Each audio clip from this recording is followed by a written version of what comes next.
you are allowed to ask for anything. It isn't about greed, it's about alignment. You are not being difficult for wanting your job to support your life, not consume it. It's not personal, it's business.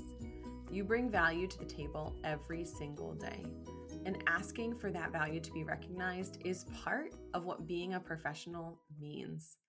Welcome to The PA is In, the show created by PAs for PAs, where codependency with your supervising physician is a thing of the past, optimal team practice is the future, and physician associate has taken the place of physician assistant as the professional title of choice. I'm Tracy Bingaman, and I'm obsessed with redefining what success as a PA looks like and what it feels like. Here you'll find the mindset shifts, systems, and processes I use to escape healthcare burnout and integrate my work into my life. Work-life balance is a myth, and an integrated life where you thrive professionally, not a balancing act, is the goal here. My mission is to help you to grow into a unicorn PA who loves their job, has abundant energy, time to spare, and work-optional financial freedom. The PA is in. Hey friend, welcome back to The PA is In. I'm your host, Tracy Bingaman, clinician, career coach, negotiation nerd, and your no BS friend in the trenches of healthcare. Today's episode is called I Didn't Know I Could Ask for That. And honestly, this one might just blow your mind because as PAs, we've been conditioned to think that negotiation equals money and money alone. When we hear the word negotiation, we think things like salary, RVU bonus, maybe even a signing or relocation incentive. But that's only one small part of this picture. You can negotiate for time, flexibility, freedom, and quality of life. And often these things are even more valuable than a few extra $1,000 in your paycheck. I'll call these wins lifestyle raises because they might not change your paycheck, but they will improve your lifestyle and your quality of life. In this episode, I'm sharing creative, real-world examples of what other clinicians have successfully negotiated, things that might make me say, wait, you can ask for that? Even as someone who's in this space as a career coach and negotiation coach. By the end of this episode, I want you to know what's possible to ask for. I want you to walk away with the understanding of how to think creatively about compensation and your quality of life, and how to stop waiting for permission to advocate for the career and life that you actually want. Okay, let's jump in. Are you confident you know where your next dollar should go? 403B, 457, HSA, or Roth? There are so many options. Sometimes it can feel overwhelming. A lot of providers aren't sure if their investment mix is optimized, if they're contributing enough to their investment accounts, or if they're paying too much in taxes. Meet Caleb Pepperday, a fee-only financial planner and founder of Advanced Practice Planning, LLC. Caleb helps PAs create a clear plan of action that allows them to fast-track their path to work-optional living, all while keeping more of what they earn today. Caleb's process identifies the strategies that make the most sense for each PA situation and provides step-by-step guidance to put them into action. For our listeners, Caleb is offering a free one-on-one consultation where he will provide feedback on the steps you've taken in your own financial situation and if you're on track to achieve your goals. Caleb will also help you to determine if your situation warrants needing to work with a financial planner or if you're on track doing it by yourself. Head to advancedpracticeplanning.com/FI to grab your free consultation time slot. These consultations are capped each week to keep turnaround fast. That's advancedpracticeplanning.com/FI. Advanced Practice Planning, LLC is a registered investment advisor in Montana and Pennsylvania. Advisory services are only offered to clients or prospective clients where Advanced Practice Planning, LLC and its representatives are properly registered or exempt from registration. Registration as an investment advisor is not an endorsement of the firm by securities regulators and does not mean the advisor has achieved a specific level of skill or ability. This advertisement is for informational purposes only and does not constitute individualized advice or a guarantee that you will achieve a desired result. All topics discussed in this podcast are the opinion of the podcast host and not of Advanced Practice Planning, LLC, or its advisors. I had a client who came to me absolutely exhausted. She was working long inpatient shifts with unpredictable hours, putting out fires all day long without time to do her notes. She had this lack of support from her attendings when rounding, and she thought her only option was to ask for a raise or, honestly, look for a different job. She signed up for a negotiation consultation as a last resort. Things had been crazy in her home life with young children and a family member with failing health. Her office had been very flexible as she took care of that family member and navigated their care and eventual passing. She was torn between feeling grateful for having a good job with good pay and appreciation for her work's flexibility during her time of need. But she also realized that she couldn't keep up with this full time plus schedule that she was currently doing. Her main goal was to come up with a better schedule that helped her be there for her kids as they navigated life and grief. When we looked at her workload, we realized something surprising. Even if she worked 4 days a week, her total hours would still count as a full time position. And during our discussion and probing questions, we uncovered that despite being 40% in the office and 60% in the hospital, she despised her inpatient role. If she could have it her way, she would never set foot in the hospital on rounds again. So she asked for that change, and she got it. She switched from a 5-day work week, often in the hospital, and dropped inpatient coverage altogether. Her schedule switched to outpatient only. She kept her benefits. She even got a little raise and reclaimed predictability in her life. She went from 5 work days a week to 4, and she knew consistently with her clinic schedule what time she had to get there and what time she was going to get out. She was now able to treat patients in her chosen setting.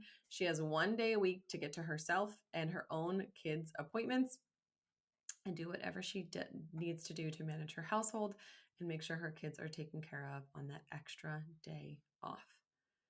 I just tell you that story because that's the power of asking, of being strategic and intentional about your negotiation, and asking not just for money, but for lifestyle modifications that are going to help you to get your life back. We're going to talk about so much more than salary here, because here's the truth. Your paycheck is just one piece of the puzzle. There are so many creative ways to structure your compensation package, and they don't all have to live in that base plus bonus world. I want you to think about how you can seek out opportunities for reimbursement or for your employer to cover expenses that you would otherwise incur. So I'm going to give you some real world examples, all things that clinicians have negotiated successfully. A travel or gas stipend, especially if you're rotating in between sites, if you're floating or traveling or doing home visits, if you're traveling to a remote or satellite office, ask for mileage reimbursement or a monthly gas card or stipend.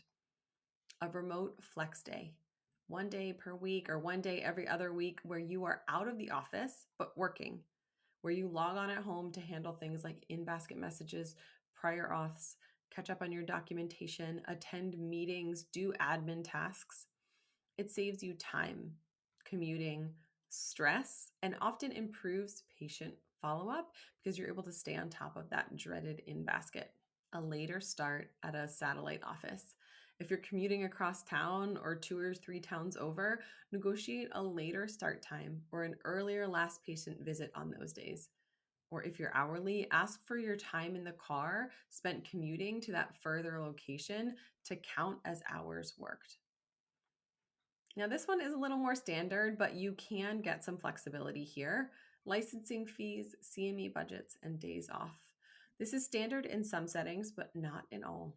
You can ask for a higher CME reimbursement or extra CME days, or for your employer to pay for your apps, subscriptions, or conferences to make you better at your job. Days off. Time off, whether it's paid or not, more of it is absolutely something that you can ask for. If your employer has a set policy or a stepwise growth that they do across the organization for paid time off, consider asking for a number of unpaid days off. Essentially, these are days where you don't work and aren't paid. If you can get them to agree to a certain number of unpaid days off, and even if you can swing it financially, sprinkle those days throughout the year. That means you don't take the hit in one single pay period, and it does cost you a little bit of income. It might sound expensive in that way, but having peace and time off is, as they say in those old MasterCard commercials where MasterCard was the proud sponsor of the Olympic Games, priceless. Paid phone or device coverage. If your phone is part of your workflow, if you are using it at work for Epic Chat or Tiger Connect or to look things up on UpToDate, or if you have apps or that AI app your office is trialing, it's fair to ask for them to cover the cost. So it used to be back in the day that you got a work distributed pager that had essentially zero connectivity. As we have, changed in healthcare to be increasingly tech heavy in the practice of medicine, if you're using your personal device, consider what it is costing you. The coverage, to have data, to have internet, ask for them to defray some of that cost for you or provide a device or cover your whole plan. Here's my rule. If it's something that helps you to do your job better, reduces friction, saves money or time, it's worth asking for. These things do benefit you, but they also help your patients. And that's what your employer cares about. So if you can make a case that you're using your personal device to improve patient care, ask them to subsidize that cost. You're going to incur the cost anyway. What's the harm in asking? Have you ever wondered if your malpractice policy is providing you with enough coverage? Turns out that employers' policies protect their interest and not necessarily yours. CMNF Group offers personal liability protection that adapts to your growing, changing responsibilities, including state compacts and allowing for protection for practicing medicine across state lines.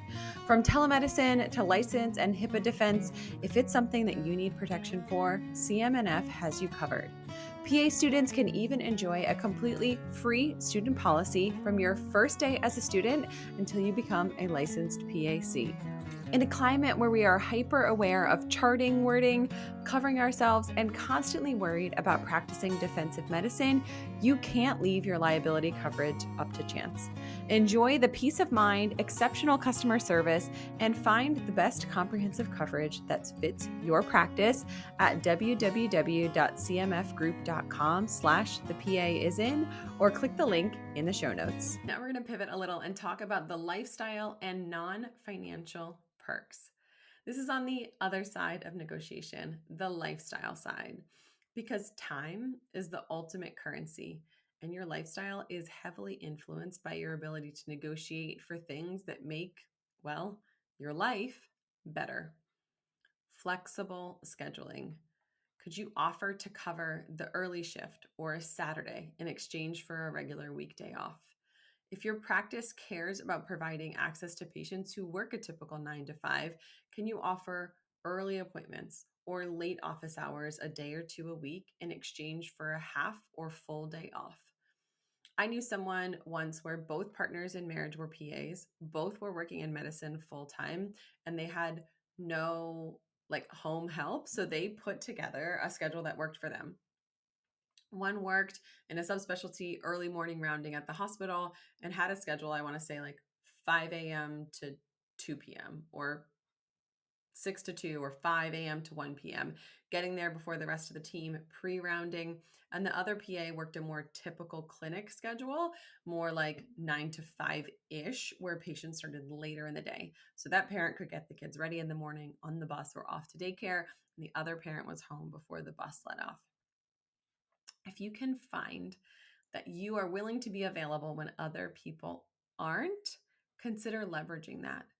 That person was a huge asset to the team who did those early morning rounds, and that also worked for their family. So sometimes flexible and creative scheduling is just you taking a look at your life and saying, hey, how can I continue to provide value, but in a way that works well for me and also helps to meet the needs of the practice? Consider working fewer days or even a part-time arrangement. Now, before you tell me you can't afford to work part-time, think about ways that you can creatively add value even outside the office. Let's say you work with a group of physicians who are just terrible at managing their own in baskets. If you're covering in baskets, if you're doing administrative tasks, if you're being willing to mentor or precept students, if you're orienting team members, you're still providing value, even if you're doing that sort of outside the bounds of you seeing patients and generating direct revenue. Think about ways within your practice or current group or organization where you can add value aside from directly generating revenue by seeing patients. Can you work those into your compensation and schedule? And we're going to talk about protected time blocks. If you are a breastfeeding parent who is pumping, if you have a lot of prior auth calls, if you need a moment to catch your breath and catch up on charting, we both know that unless your schedule is explicitly blocked for those things, the other duties as assigned will still happen, but you will end up doing them on your own time. Being proactive about time blocking can improve your quality of life instantly. Whether it's fewer patients so that you're able to orient a colleague, to precept a student, to have an actual lunch break where you have time to both eat and take a quick lap around the parking lots for some fresh air and sunshine. Think about the things that tend within your day to set you back, to trip you up, to send you into a tailspin. Can you block for those? Do things happen regularly? Let's say by the time Thursday and Friday roll around, your team has a list of prior auths teed up for you. You have to make these calls. You have to make sure these, studies or drugs are covered by insurance. Can you block on Thursday and Friday the 30 minutes before your lunch to make those calls? That way you aren't scrambling quite so much to get the calls done. There are so many people who are doing those prior auths on what I call your time. So let's say you work, 8 to 4 and you have a 30-minute block for lunch. That's not really a break if you're doing notes and charting and on the phone with a prior auth while you're trying to eat your lunch. Is there a way that you can block your schedule to be more proactive so that happens on their time, not on your time? Autonomy and schedule control. This is a huge one because having a say in the way that your schedule is makes all the difference. The ability to say, I'm in charge of when I see patients, that's huge. Get curious and ask how you can be more involved in the building of your template, the duration of your appointments, and the blocking of time for your meetings.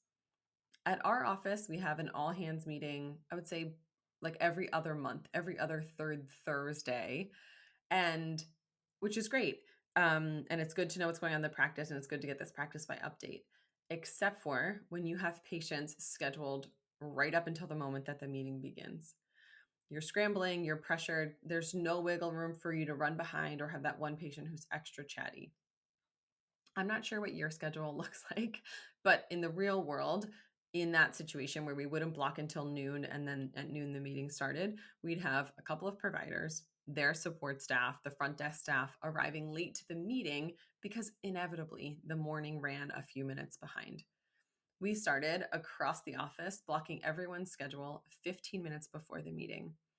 Yes, sometimes you get behind, but people are late for that meeting a lot less. It just gives you a little bit of margin, a little bit of wiggle room.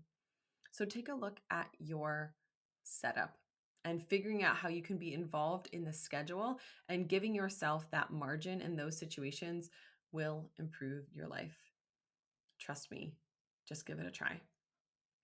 And before we move on, some of these things are not things that you sit down and have a formal negotiation meeting with the regional manager, the practice manager. Sometimes it's blocking the schedule yourself, or it's bending the ear of the support staff member in charge of your schedule, befriending this person, learning to collaborate with them to them help you. If you have a patient that you know just needs extra time, that chatty widow who is a drain of your time and attention, who when they come in needs more hand holding, more time, book them for more than 15 minutes and don't double book yourself for that appointment, and put an alert in that patient's chart that when they get scheduled, the front desk gives you the time that you need to take care of that patient. You don't need to make all of these things an edict in writing, a schedule, a contract, email, formal. In some instances, it's going to be good to get it in writing and to follow up and make sure that they weren't just saying yes to get you to, go see patients. But sometimes this can be just fine tuning. That if you think about what's happening in your practice and you think about how it could be better, can you make that happen? Can you start to make that happen that on Tuesdays when you always run behind because you have rep meetings over lunch and you never start at 1 after lunch, if you start at 1:15, would the world end? Try it. Try to build the schedule and to build the things that work for you. Okay. If you look around your organization and you don't see this happening for other people, you don't see people who have this modeled and are doing it in their practice, you can be the first person in your organization to say, I want to try to do this differently. And guess what? Once you do, and you work the kinks out and you figure it out and you implement it, you create a blueprint for everyone who comes after you. Also, you give those other providers hope and encouragement that they too can practice medicine on their terms. If your office has been historically inflexible, maybe you can be the one to break that mold. Let's address the elephant in the room, the thought that says, I didn't know I was allowed to ask for that. And I've told you the story about how, as a new clinician, I didn't even know I was allowed to negotiate at all. Here's the thing. You are allowed to ask for anything. It isn't about greed, it's about alignment. You are not being difficult for wanting your job to support your life, not consume it. It's not personal, it's business. You bring value to the table every single day. And asking for that value to be recognized is part of what being a professional means. And also remember, no isn't a failure, it's data. It tells you what's possible here and maybe what's not. If you keep hearing no after no after no, that's not a cue to stop asking. That's a cue to maybe start looking for a workplace that does value you, that is going to help you build some of that flexibility and autonomy into your schedule. PAs have made incredible strides in being treated as well as our colleagues on the care team, but progress only continues if you keep asking for what you deserve. So let's recap what you can take from today's episode. There's more to negotiation than more money. And sometimes time, flexibility, and autonomy are the real jackpot. These are the raises we benefit from the most. You can ask for creative perks that make your life better and help support you to be a better clinician. You don't need permission to ask. You just need to start the conversation, book the meeting, talk to the person who has the ability to help you change things, find a champion, ask for help, get organized and band together with other providers. So here are your action steps. Number 1, take 5 minutes this week to write down 3 things beyond pay that would help make your job more sustainable, more fulfilling, or more flexible. Then go and download your PA negotiation roadmap at tracybinghamon.com/roadmap. It'll walk you step by step through preparing for your next negotiation so you can stop wondering, can I ask for that? And how do I ask for that? And start saying, here's what I'd like to propose to solve this problem that we've been having. And number 3, if you want a little help, head to the show notes and find the link to book a negotiation consultation. I have helped dozens and dozens of clinicians to get major lifestyle raises alongside monetary ones for the last couple of years. Because once you realize what's possible, you'll never go back to settling for the status quo. This is how it's always done. Everyone has the exact same schedule, pay, and perks. Listen, as healthcare workers, we know that it's not all about quantity. Think about those patients that you've cared for at the end of their life. It's about quality of life.